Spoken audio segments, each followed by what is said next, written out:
সূৰুজমুখী ধাৰাবাহিকখনৰ আজি নিশা আহিবলগীয়া এপিছডৰ প্ৰম' মুকলি হৈছে। আজিৰ প্ৰমৰ প্ৰথম ভাগত আমি দেখিবলৈ পাইছোঁ শেৱালি আৰু সোণ একেলগে আছিল আৰু কোনোবা আহি টৰ্চ মাৰি দেখা পাইছিল।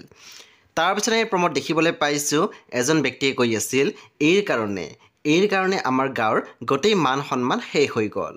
তাৰপিছত আমি প্ৰমত দেখিবলৈ পাইছোঁ পৰিয়ে কৈ আছিল সি আৰু কিবা বিপদত পৰা নাইতো, মোৰ যে সেইবোৰ ভাবিয়ে অশান্তি লাগিছে।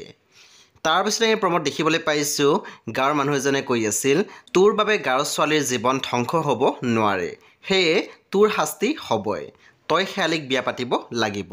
কথাখিনি শুনি শেৱালিৰ মহক আচৰিত হৈ পৰিছিল আৰু লগতে সোণ আৰু শেৱালিও আচৰিত হৈ চাই আছিল। সেই বন্ধু বান্ধৱীসকল আজি নিশা ৮ বজাত ৰং টিভিত আহিবলগীয়া সূৰুজমুখী ধাৰাবাহিকখন খুবেই বেছি ইণ্টাৰেষ্টিং হ'বলৈ গৈ আছে, সেয়ে আপোনালোকে চাবলৈ একেবাৰে নাপাহৰিব। পৰৱৰ্তী আপডেটৰ বাবে আপোনালোকে মোৰ চেনেলটো ছাবস্ক্ৰাইব কৰি কাষত থকা বেল আইকন টিপি দিবলৈ একেবাৰে নাপাহৰিব আৰু প্লিজ আপোনালোকে মোৰ ভিডিঅ' এটা লাইক কৰি দিব।